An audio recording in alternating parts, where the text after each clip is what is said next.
तुम मेरे पुत्र हो इसलिए अंतिम अवसर दे रहा हूं। अभी भी समय है। हरि का नाम छोड़कर मेरे नाम का जाप करो। मैं तुम्हें जीवन दान दे दूंगा। हरि हरि हरि हरि। फेंक दो इसे। हरि हरि हरि हरि हरि हरि हरि हरि हरि हरि हरि हरि हरि हरि हरि।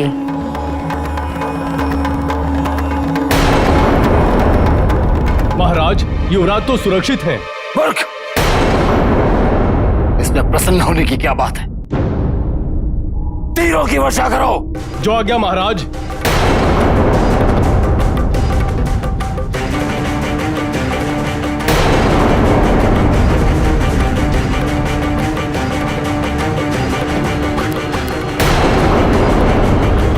हरि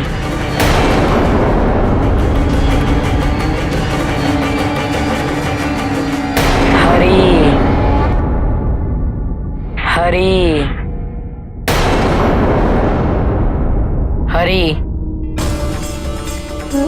हरि हरि हरि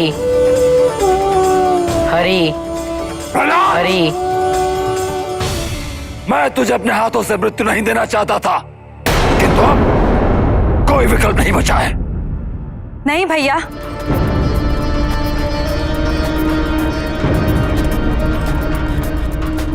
होलिका वो कौन थी? होलिका हिरण्यकश्यप की बहन। वो भक्त प्रहलाद की रक्षा हेतु आई होगी।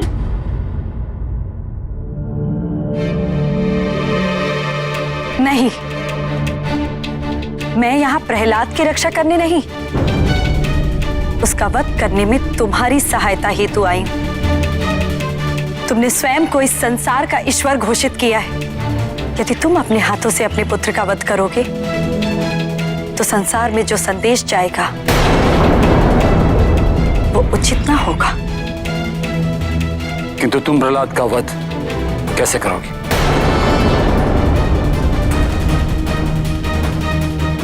मैं प्रहलाद को अपनी गोद में लेकर चिता पर बैठ जाऊंगी और आप उस चिता में अग्नि डलवा देना। अग्नि? किंतु ऐसे में तो प्रहलाद के साथ साथ तुम भी। नहीं नहीं मैना, नहीं, मैं तुम्हें कोई क्षति नहीं पहुंचा सकता।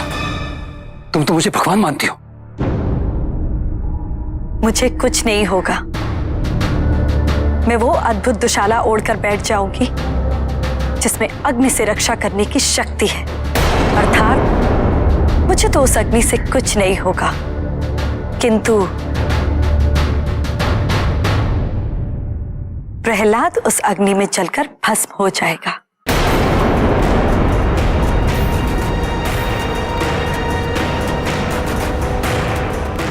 ठीक है होलिका, तो भस्म हो जाने तो प्रहलाद को। हरि योजना अनुसार एक चिता लगाई गई। होलिका प्रहलाद को उस चिता के पास लेकर आई और उसने उसे बताया वे दोनों इस चिता पर बैठेंगे और चिता को अग्नि दी जाएगी।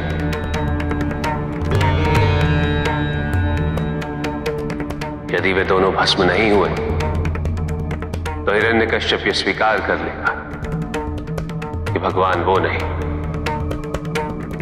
विष्णु है।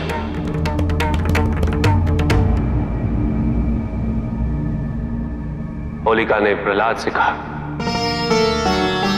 कि भगवान विष्णु के प्रभुत्व को सिद्ध करने के लिए इससे अच्छा उपाय कोई नहीं।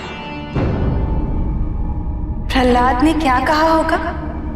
उसने होलिका का प्रस्ताव बिना संकोच स्वीकार कर लिया होगा।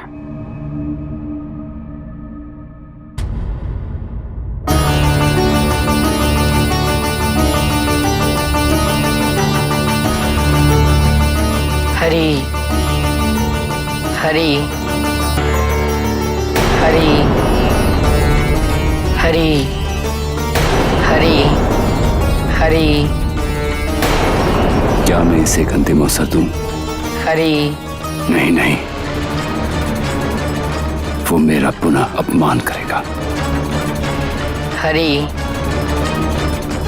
हरि हरि हरि हरि हरि हरि हरि हरि हरि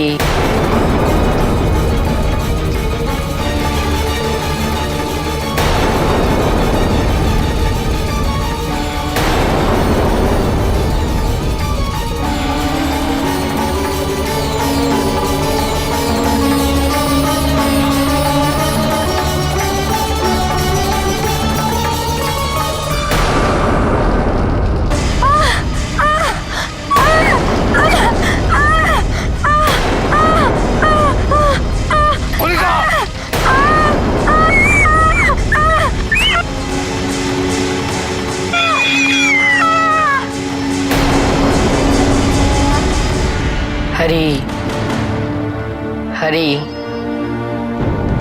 हरि हरि हरि हरि हरि हरि हरि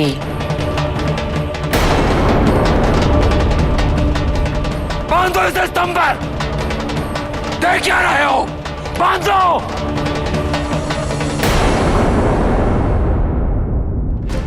प्रहलाद के पीछे खड़क लिए भाग रहा हिरण्यकश्यप प्रहलाद से कह रहा था कि प्रहलाद तुम जो चाहे कर लो, जो भी कहे। इस संसार में केवल एक ही ईश्वर है और वो हूं मैं। और इस संसार में यदि मुझे कोई ईश्वर स्वीकार नहीं करेगा, उसे जीवित रहने का कोई अधिकार नहीं।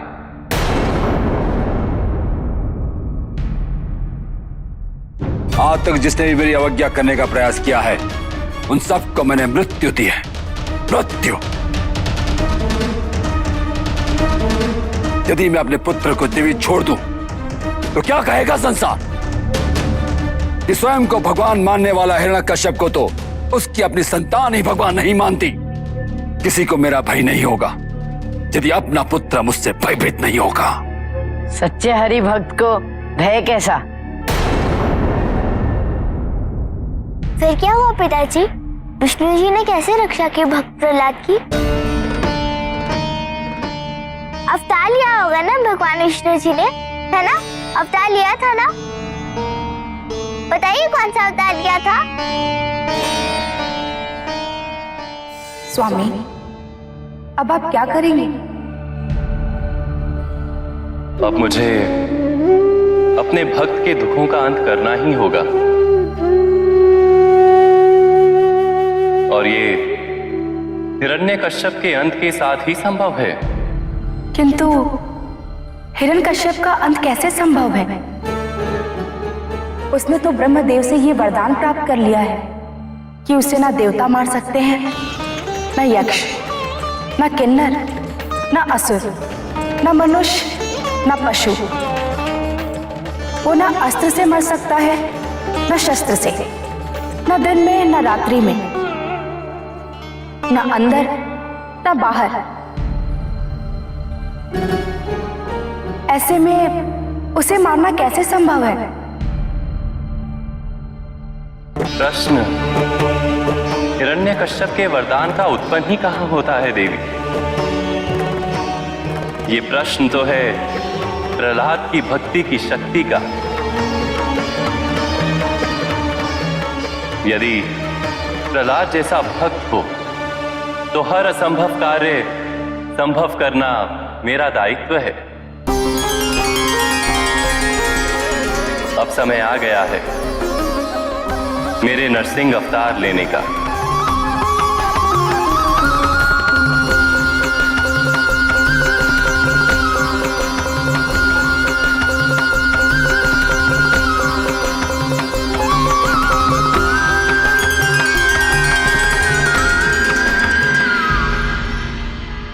विष्णु विष्णु विष्णु विष्णु विष्णु में क्या है जो मुझ में नहीं है? मेरे हरि कण कण में बसे हुए हैं। कण कण में? तुझे ऐसा लगता है?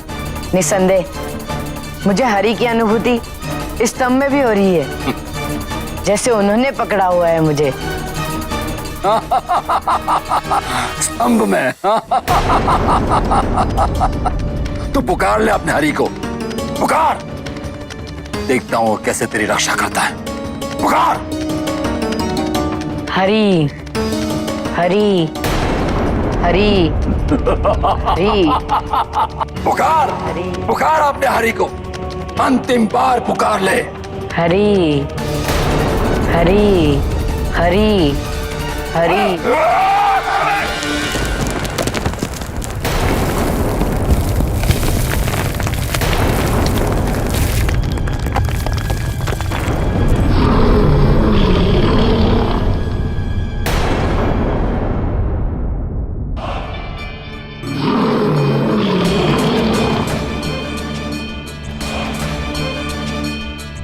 कौन हो तुम?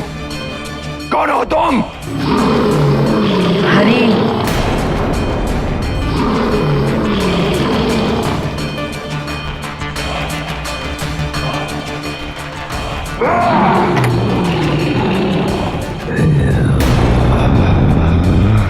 कौन हो तुम? कौन हो तुम?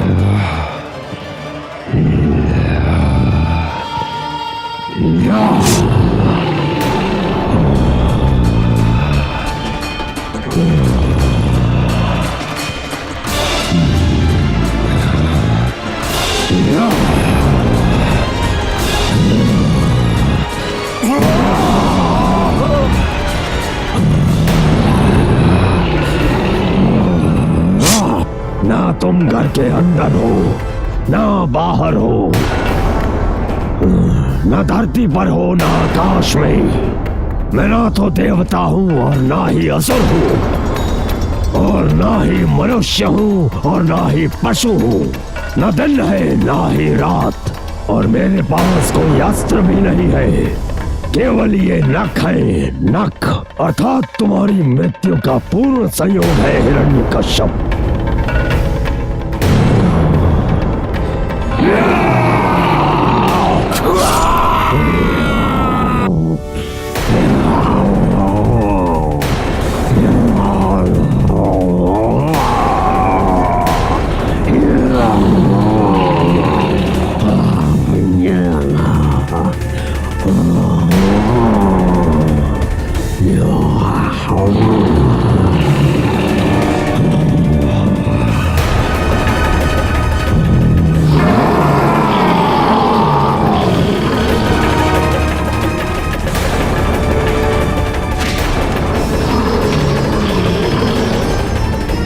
हे प्रभु, मुझे ज्ञात हो गया है कि आप मेरे हरि हैं।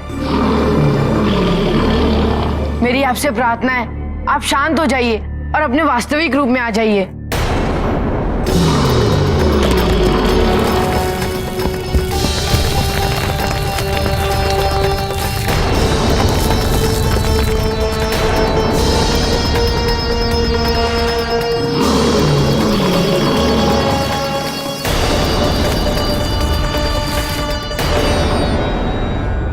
भगवान विष्णु ऐसे रूप में? किंतु वो तो अत्यंत सौम्य और शांत स्वभाव के हैं ना। सदैव मुस्कुराते रहते हैं। किसी किसी के प्रति प्रेम की तीव्रता ऐसा प्रचंड रूप धारण कर लेती। और नारद मुनि अत्यंत चिंतित हो उठे। उन्होंने देवी लक्ष्मी से कहा कि हिरण्यकश्यप का वध करने हेतु नारायण ने ये अनोखा और भयंकर रूप तो धारण कर लिया, किंतु हर अवतार के साथ उसका स्वभाव जुड़ा और नारायण ने भी अपने विष्णु स्वरूप को भूलकर नरसिंह का स्वभाव अपना लिया। यदि शीघ्र ही नारायण को उनके वास्तविक पालनहार के स्वरूप का आभास नहीं कराया जाता तो उनके क्रोध से इस समस्त सृष्टि का नाश हो जाता, महाप्रलय आ जाता। किंतु देवी लक्ष्मी के समक्ष ये समस्या थी कि नारायण को उनके वास्तविक स्वरूप का बोध कैसे कराया जाए। ये कार्य कौन कर सकता था? किसमें इतना सामर्थ्य था कि वो नारायण के इस प्रचंड स्वरूप का सामना कर सके? पिताजी, हमारे पिताजी, वही नारायण के इस रूप के समक्ष प्रस्तुत हो सकते थे। इनके सिवा कोई भी नहीं कर सकता था। हाँ पुत्री, भगवान विष्णु को शांत करने हेतु तुम्हारे पिता उनके समक्ष प्रकट हुए।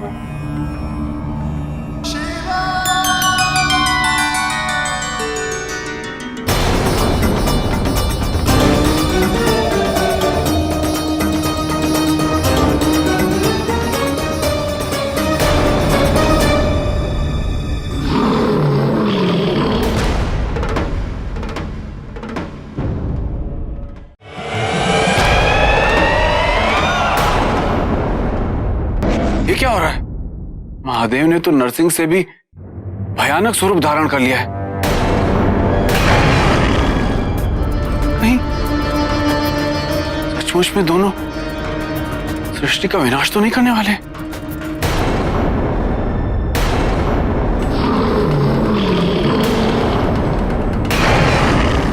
यदि इन दोनों में युद्ध हुआ तो परिणाम प्रलय से कम नहीं होगा।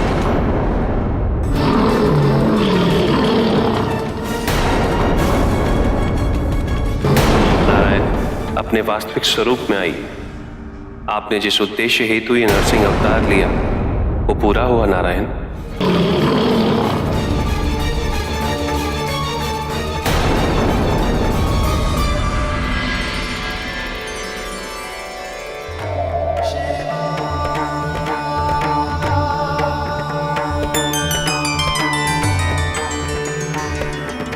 महादेव, आपके शरभ अवतार ने संसार को विनाश से बचाया है। आज से आपको सर्वेश्वर के रूप में भी पूजा जाएगा।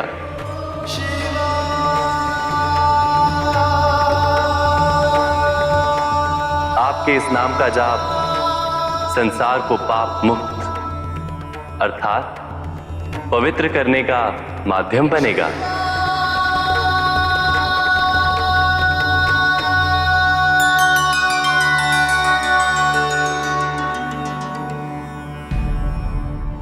और ये कथा थी भगवान विष्णु के नरसिंह अवतार। बहुत सुंदर थी ये कथा।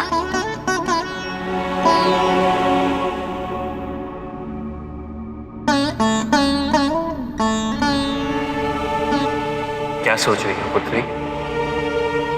यही कि इतना असुरों का वध करने के बाद संसार से उनका संकट टल क्यों नहीं जाता।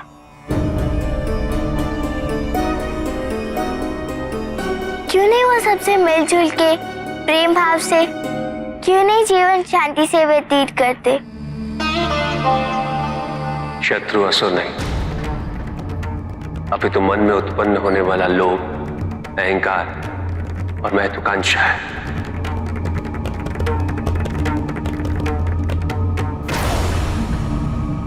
जो भी इन तीन भावों के अधीन हुआ है वो असुर है। जब तक ये तीनों अवगुण इस संसार में रहेंगे, संसार पे कोई ना कोई संकट मंडराता रहेगा। संसार में एकता नहीं होगी, समानता नहीं, संसार विभाजित रहेगा, द्वंद्व होगा। जो शक्तिशाली है वो अपना वर्चस्व स्थापित करने का प्रयास करता रहेगा, जो निर्बल है उस पर सदैव अत्याचार होता रहेगा।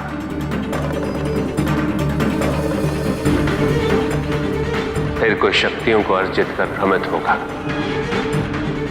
स्वयं को ईश्वर समझेगा और उसका विनाश करने हेतु ईश्वर पुनः किसी न किसी रूप में अवतरित होंगे।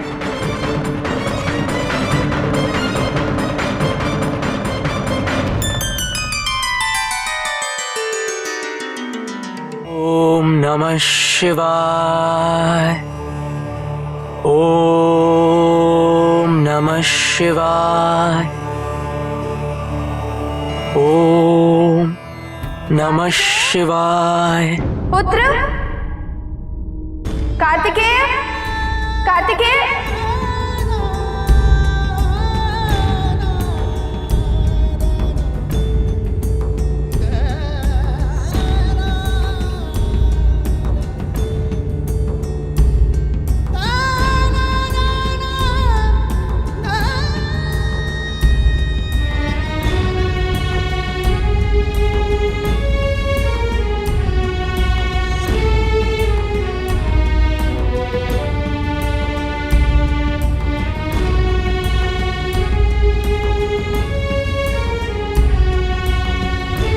मेरा पुत्र,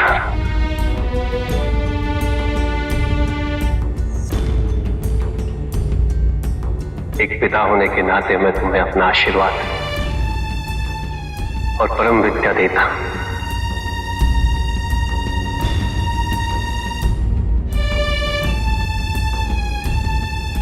और युद्ध में सफल होने हेतु तुम्हें यह अस्त्र प्रदान करता हूं।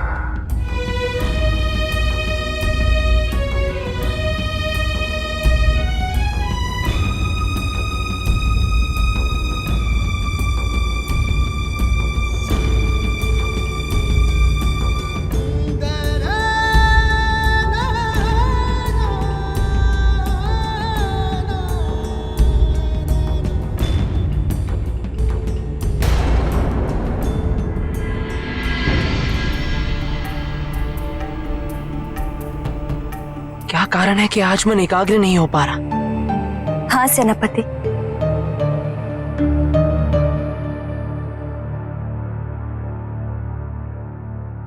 क्योंकि आपका मन आपके माता पिता और आपकी बहन को ढूंढ रहा है। संभवतः, किंतु आज की व्याकुलता कुछ भिन्न है।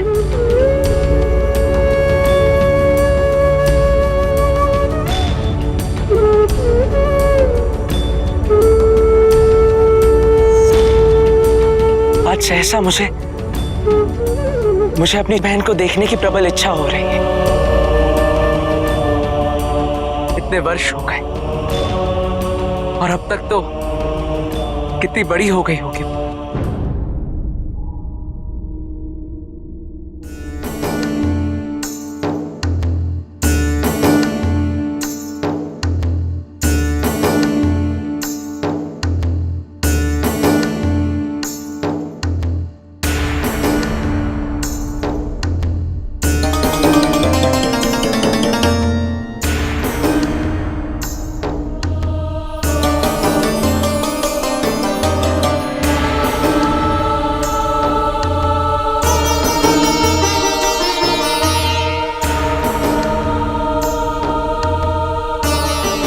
क्या देख रहे हैं स्वामी?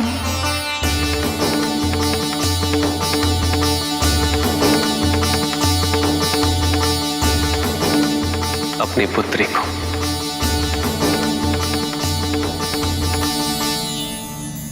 देखते ही देखते कितनी बड़ी हो गई है हमारी पुत्री, पता ही नहीं चला।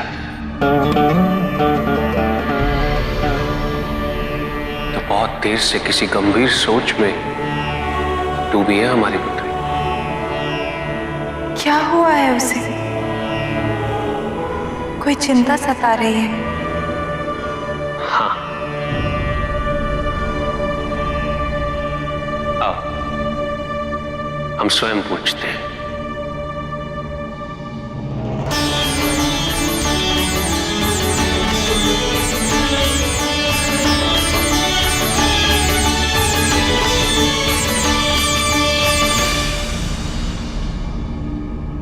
पुत्री,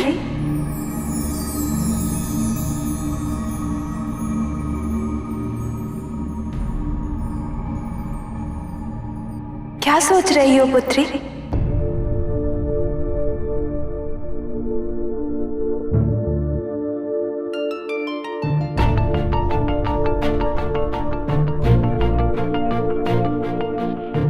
आपसे पिताजी से आज तक जो भी हमने कथा सुनी, प्रत्येक कथा में तपस्या का वर्णन व महत्व होता है। ऋषि दधीचि से भी हमने सुना कि तपस्या के माध्यम से ही मां आपको प्राप्त कर पाई। हम बस यही जानना चाहते हैं कि ये तपस्या क्या होती है।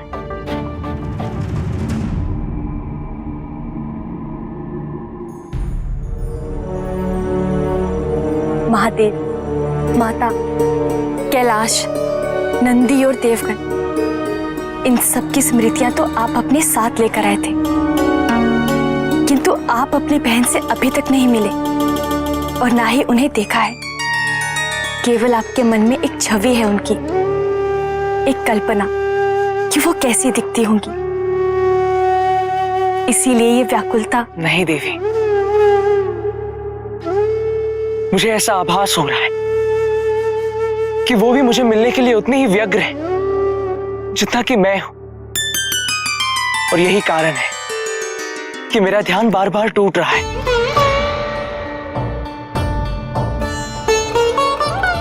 मैं तो ये सोचता हूं कि यदि वो सहसा मेरे समक्ष आ गई तो मैं उसे पहचानूंगा कैसे और क्या कहूंगा उसे। मैं तो ये भी नहीं जानता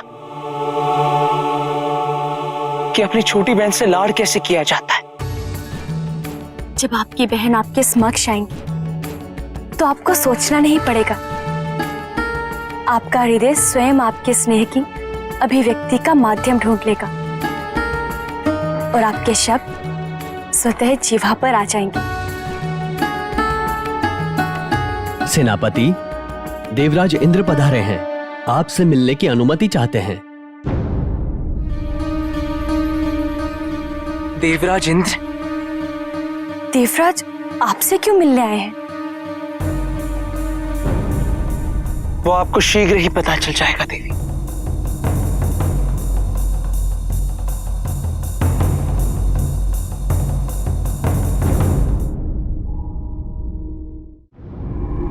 तपोध्वंद सहना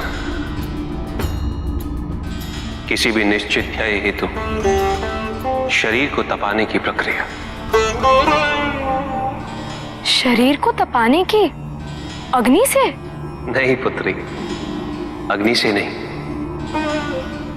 अपितु सब कुछ त्याग के, कठिन से कठिन परिस्थिति को सहर्ष अपना के, कष्ट से सह के। किंतु उसके लिए सुख को त्यागने की, कठिनाइयों को अपनाने की, कष्ट सहने की आवश्यकता क्यों? आवश्यकता है पुत्री। जिस प्रकार अग्नि से तप करके सब कुछ पवित्र हो जाता है, उसी प्रकार तपस्या रूपी अग्नि से पाप मिटते, पुण्य अर्जित होता है, शरीर व मन पवित्र होता है। यही एकमात्र मार्ग है जो व्यक्ति को ईश्वर की ओर ले जाता है।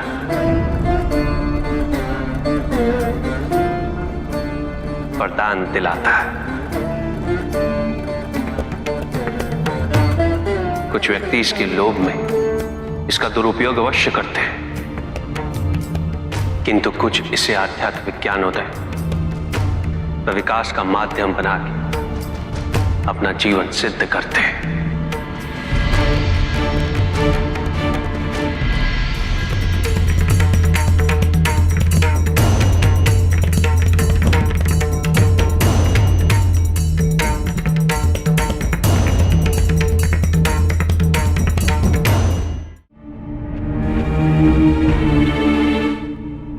पार्वती,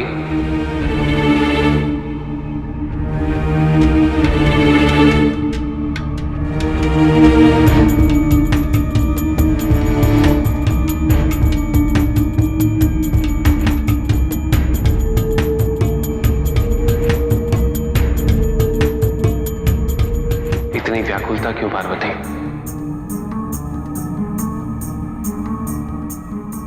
अब आप अशोक सुंदरी को और कथाएं मत सुनाइए स्वामी। बुला रहे हैं? आपको चिंता नहीं है? तपस्या करके व्यक्ति वर्षों तक एकांतवास में चला जाता है, अपना सब कुछ त्याग के। हमें भय है कहीं आपकी कथाओं से प्रभावित होकर वो तपस्या करने का निर्णय ना ले। तुमने भी तो मुझे पाने के लिए तपस्या की थी। भला तुमसे अधिक तपस्या का अर्थ कौन समझ सकता है? यदि हमारी पुत्री तपस्या करने का निर्णय लेती तो इसमें आपत्ति क्यों? हमारी चिंता नहीं समझेंगे स्वामी। मैं समझ सकता हूं पार्वती। पहले मैंने कार्तिकेय को दक्षिण भेज दिया तो तुम अकेली पड़ गई, और अब हमारी पुत्री जो तुम्हारी सखी समान हो चुकी है, तुम्हें भय है कि यदि वो तुमसे दूर चलेगी तो क्या होगा? किंतु सदैव माता पिता पे आश्रित रहने से संतान की उन्नति संभव नहीं होती। उसे अपना मार्ग, अपना उद्देश्य स्वयं ढूंढना होता है। और माता पिता द्वारा अपनी संतान को अपना लक्ष्य प्राप्त करने से रोकना यह अनुचित है।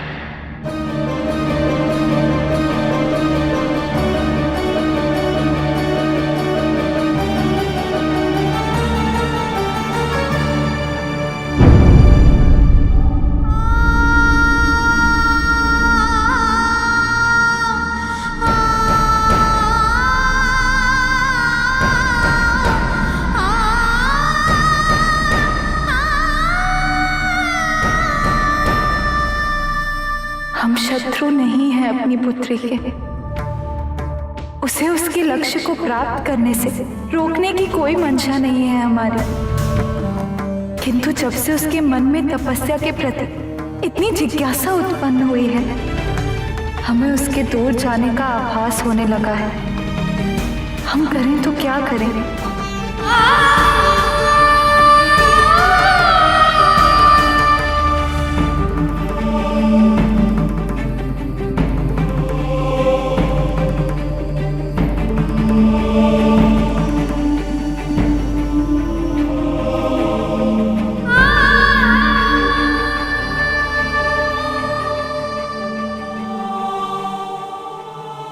पुत्री,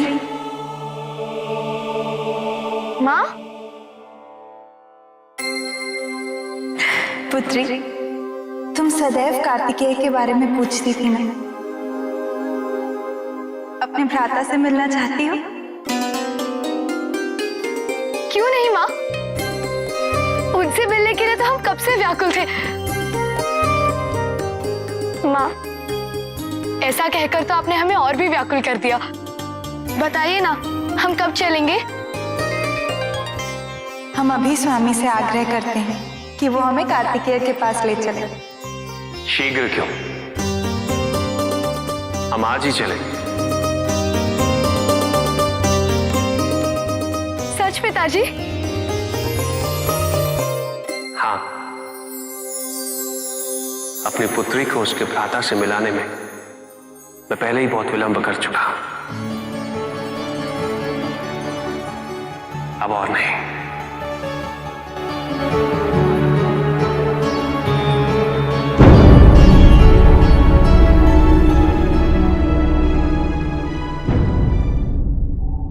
आपको मेरी मंशा पे संदेह क्यों है? अरे इतने उपहार लेके कोई किसी से मिलने क्यों आता है?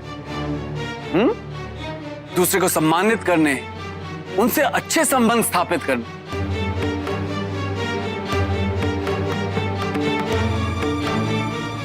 पिछली बार जब कार्तिकेय से भेंट हुई थी तब परिस्थितियां विपरीत थी। कार्तिकेय अबोध था। उसके मन में मेरे प्रति ईर्ष्या उत्पन्न हो गई थी कि महादेव ने स्वर्ग का आधिपत्य मुझे सौंपा और उसे नहीं। कार्तिकेय को कैलाश छोड़ यहां आना पड़ा।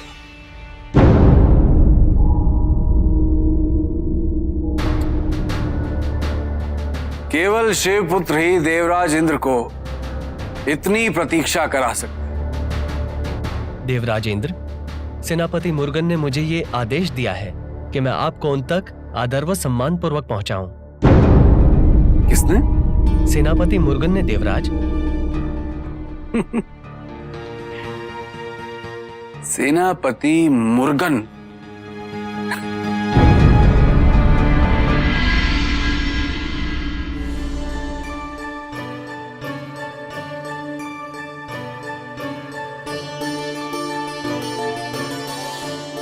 माँ, हमें तो कुछ समझ में नहीं आ रहा है। आप भी हमारी सहायता नहीं कर रही हैं।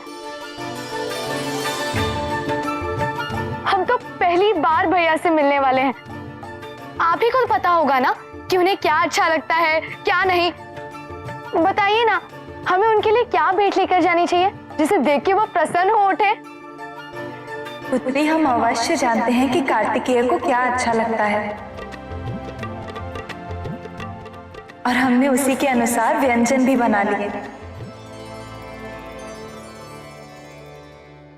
किंतु तुम उसे क्या भेंट दोगी कि हम कैसे बता सकते हैं?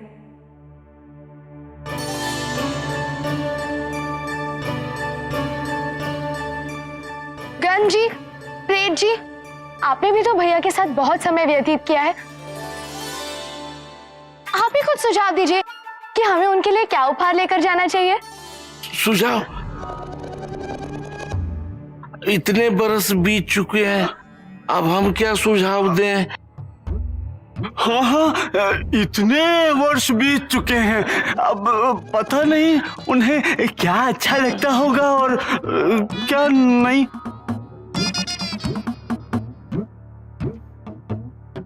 कहीं हमने अपना सुझाव दिया और कुमार की पसंद से विपरीत निकला तो हमें अत्यंत दुख होगा।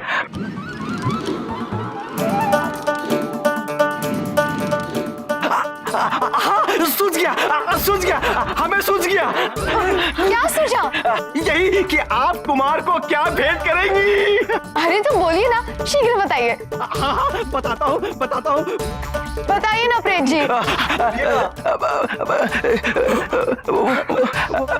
भूल गया।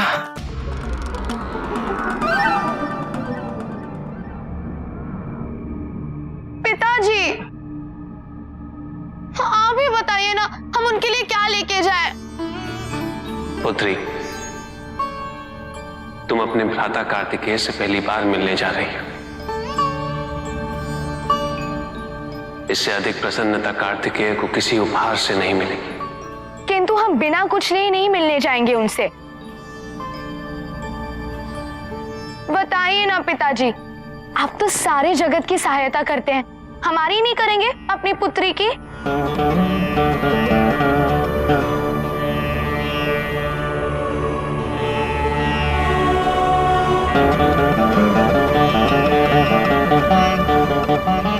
कार्तिकेय सिंहासन पर राज नहीं करता,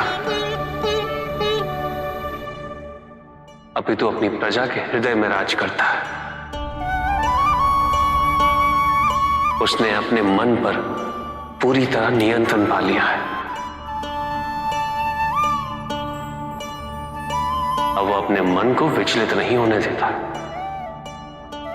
अर्थात जो न केवल अपने मन पर राज करते हो, अपितु सबके हृदय पर भी। भेंट उनके योग्य ही होनी चाहिए। हम समझ गए, हमें उनके लिए क्या लेकर जाना चाहिए। गण जी, प्रेत जी, आइए हमारे साथ, भैया के उपहार की व्यवस्था करें। चलिए।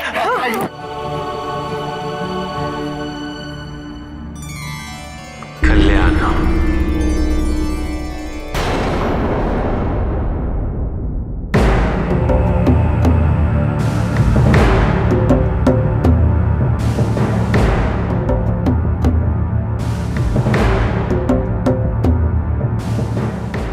यदि महादेव ने इन्हें अपनी हथेली पे न रखा होता, क्या इनके लिए तारकासुर का वध करना संभव हो पाता? क्या आप इस विजय का श्रेय अपने से कहीं अधिक अपने माता पिता को नहीं देना चाहेंगे?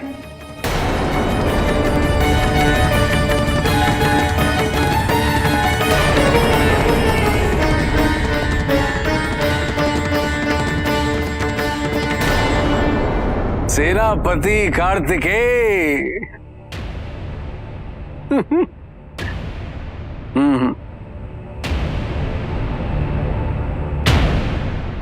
सेनापति मुर्गन, यहां दक्षिण में आपको सब आदर पूर्वक सेनापति मुर्गन पुकारते हैं, है ना? सेनापति मुर्गन, कैसे हैं आप? मैं जानता हूं आप क्या सोच रहे हैं। यही ना कि मैं यहां क्या कर रहा हूं? कुमार, आप यहां अकेले, घर से, परिवार से, सबसे दूर हैं। सोचा आपसे भेंट करता चल,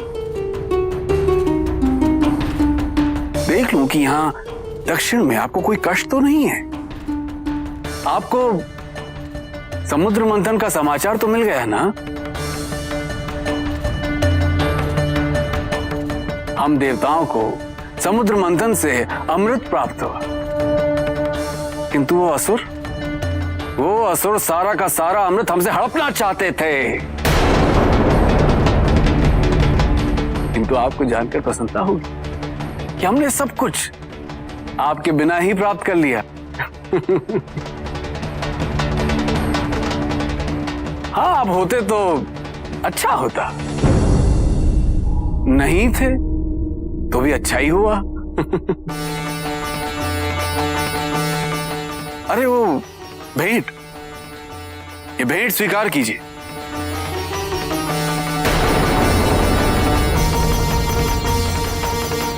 आने का समय ही नहीं मिल रहा था, इसीलिए थोड़ा विलंबित हो गया। लीजिए लीजिए, एक राजा की ओर से उसके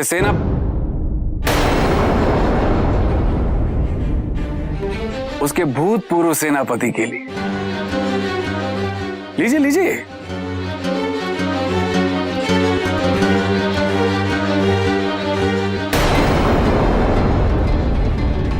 लीजिए लीजिए।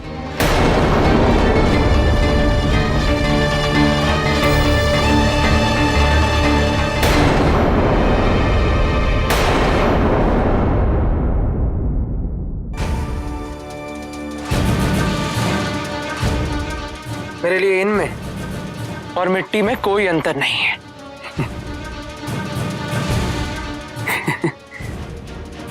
प्रतीत होता है कि आप ये बात अब तक नहीं भूले कि महादेव ने स्वर्ग का राजा मुझे चुना और आपको नहीं।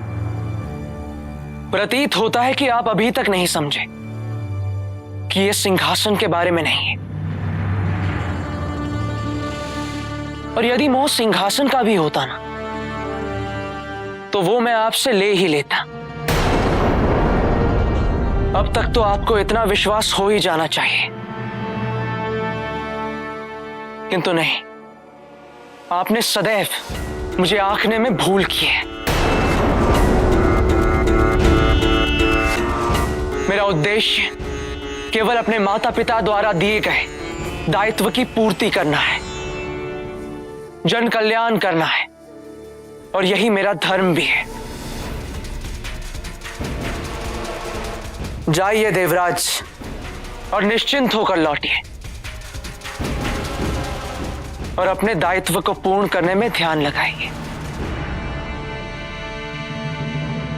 इतनी असुरक्षा देवताओं के राजा को शोभा नहीं देती।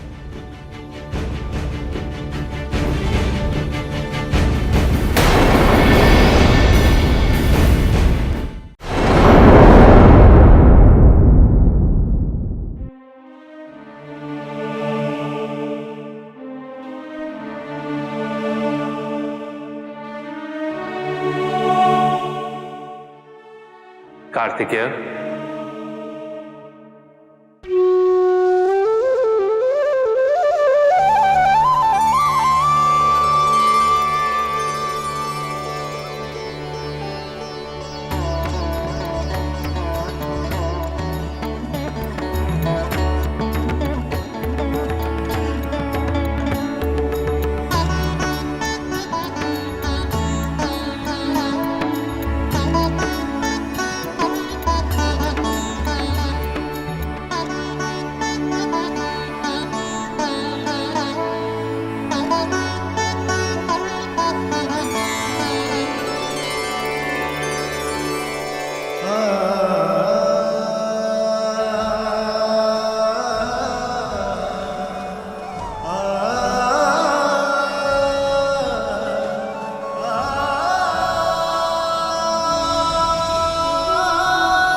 आप सब यहाँ, ना कोई संदेश, ना कोई सूचना। सूचना देते तो अपने पुत्र के मुख पर ऐसी प्रसन्नता, ऐसा आश्चर्य देखने को कैसे मिलता।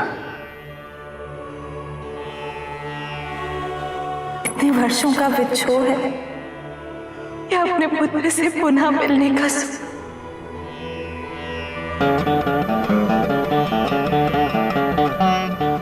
जो ये अश्रु बनकर बह रहे हैं,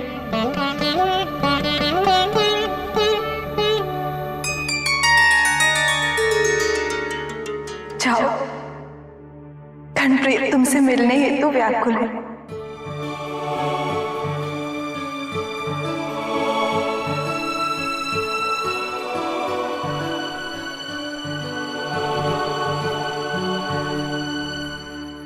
कैसे हैं आप सब? अच्छे ही होंगे। अब सताने के लिए मैं जो नहीं हूं। हमें ज्ञात नहीं था आपसे अधिक आपकी स्मृतियां सताएंगी हमें।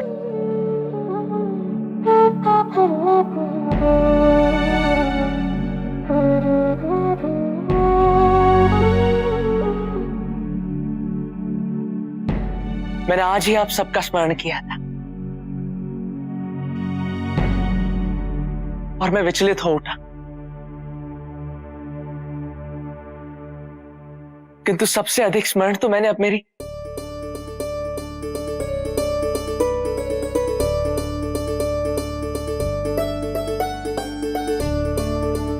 अशोक सुंदरी,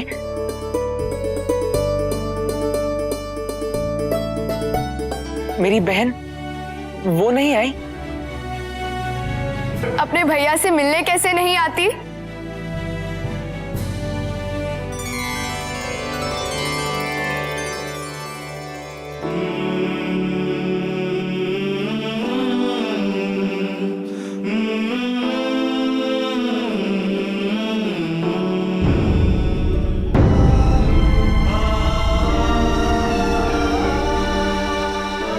कितना सुना था आपके बारे में हमने सबसे।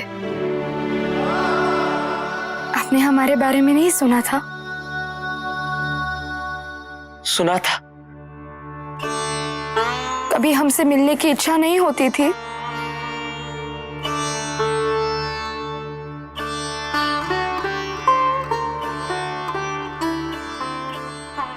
होती थी, अवश्य हुई थी। किंतु कभी मिलने क्यों नहीं आए हमसे? देखिए, हम तो आ गए।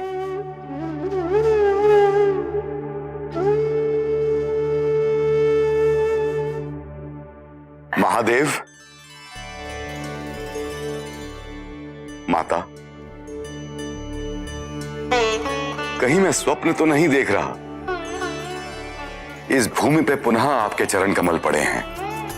यहां जन्म लेने वाला प्रत्येक व्यक्ति धन्य हो गया है।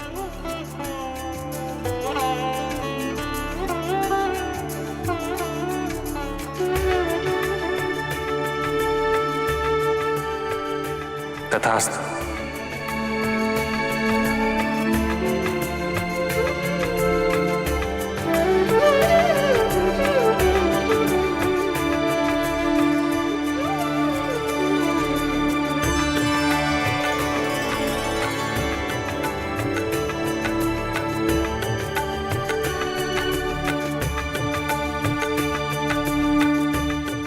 मुझे क्षमा कर दीजिए।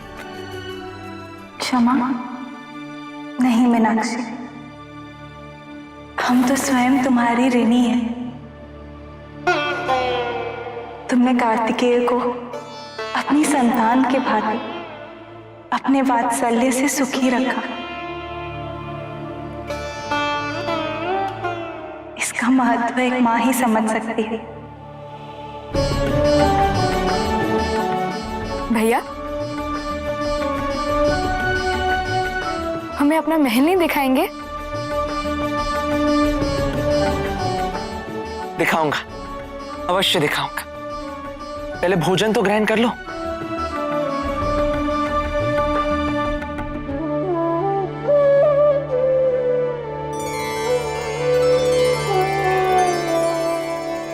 आज सेनापति मुर्गन पेट भरकर ही नहीं बल्कि मन भरकर खाना खाएंगे। आज आप जो अपने हाथों से इन्हें खिला रही हैं।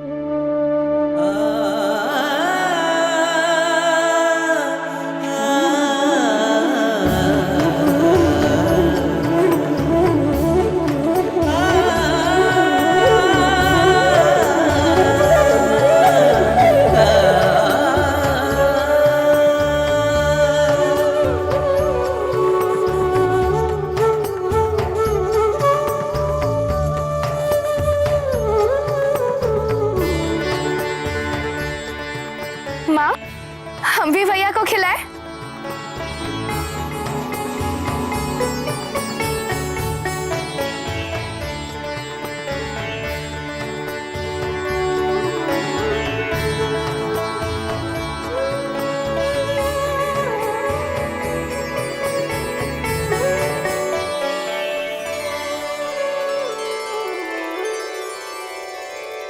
बस बस, अब मेरा पेट भर गया है। चलो, अब मैं तुम्हें महल दिखाता हूं। चलिए। हम अभी आते हैं।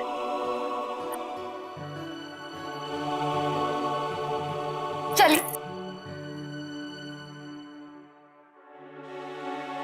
दोनों भाई बहन में कितना प्रेम है ना स्वामी।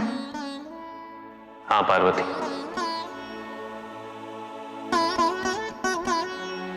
इन दोनों को देखकर यह आभास ही नहीं हो रहा कि आज ये पहली बार मिले।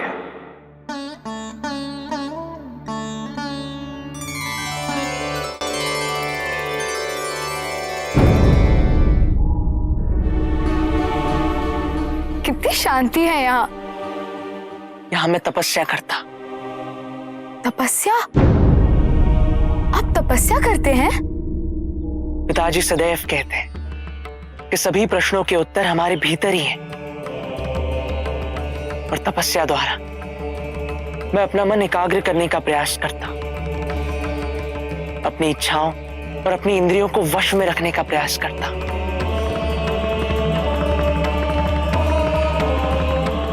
तपस्या मुझे अपने सत्य से और अपनी वास्तविकता से कभी दूर नहीं होने देती, कभी भ्रमित नहीं होने देती। मुझे निरंतर आध्यात्मिक उद्विकास और उत्थान, जो कि प्रत्येक जीवन का उद्देश्य है, उसका एकमात्र उपाय है तपस्या। तो क्या हमें भी तपस्या करनी चाहिए? जिसके पिता स्वयं योगेश्वर हो और जिनकी माता स्वयं आदि शक्ति पार्वती, उसका तपस्वी बनना पूर्व नियत ही नहीं, अपितु तो उसका धर्म है। और यदि तुम तपस्या से विमुख रहे तो तुम्हारा व्यक्तिगत विकास, तुम्हारी आत्मोन्नति संभव कैसे हो पाएगी बहन?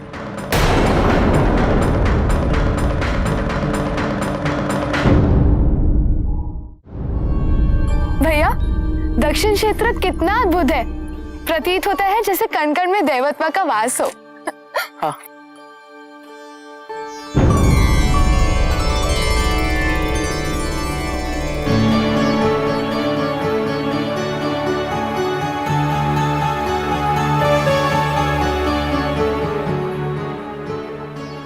भैया ये तो। हाँ, दक्षिण आने के पश्चात मैंने यहाँ एक छोटा सा कैलाश बसा लिया था।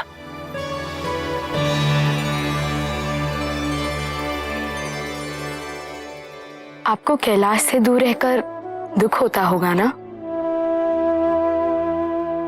मैं दुखी तो नहीं कहूंगा, किंतु सदैव ऐसा प्रतीत होता है जैसे जीवन संपूर्ण नहीं है। तो फिर आप कैलाश वापस क्यों नहीं चलते? नहीं, असुर केवल इसी प्रतीक्षा में रहते कि कब मैं दक्षिण से दूर जाऊं और कब वो आक्रमण करते। नहीं बहन, मैं दक्षिण को छोड़कर नहीं आ सकता। किंतु आप कभी तो आएंगे ना हमसे मिलने? अवश्य। हमारे विवाह से पूर्व? विवाह? हाँ, माँ ने कहा है हमारे स्वामी का नाम नाहुष है। नाहुष? ये नाहुष कौन है? हमारे होने वाले स्वामी।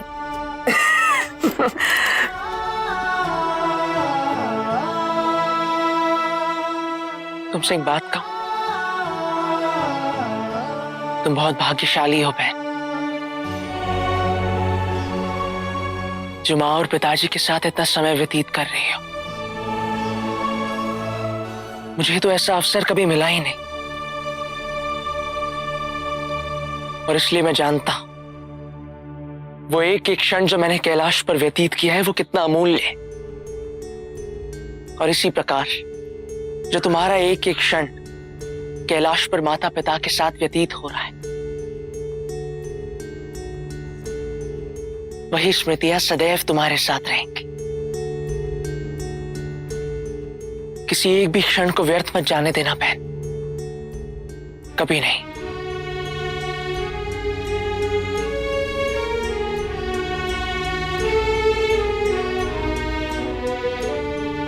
मैं प्रतिदिन तरसता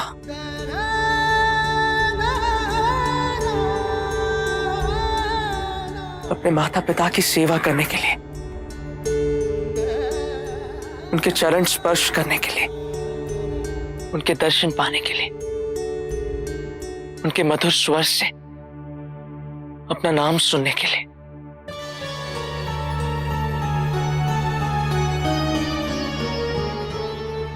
भैया,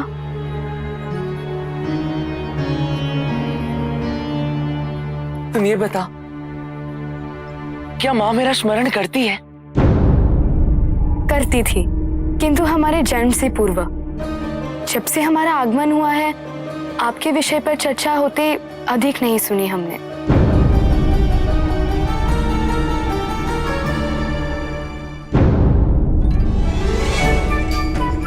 ईर्ष्या तो नहीं हो रही? ईर्ष्या? अपनी बहन से कैसी ईर्ष्या? यदि माँ और पिताजी तुम पर अपना सारा प्रेम भी लुटा देना, फिर भी मुझे सदैव प्रसन्नता ही होगी। और यदि हम बहन ना होकर भाई होते तो? ऐसा कभी नहीं होता, क्योंकि मेरे होते हुए माँ को एक और पुत्र की आवश्यकता हो ही नहीं सकती। कभी नहीं। पुत्र, निकट भविष्य में तुम्हारी धारणाओं, तुम्हारे विश्वास को चुनौती देने के लिए नई नई परिस्थितियां उत्पन्न होती रहेंगी, जो तुम्हारे मन में नई भावनाओं का बीजारोपण करेंगी। तुम्हें उनका सामना करना सीखना होगा। तुम्हारी ये तपस्या अभी शेष है कार्तिकेय।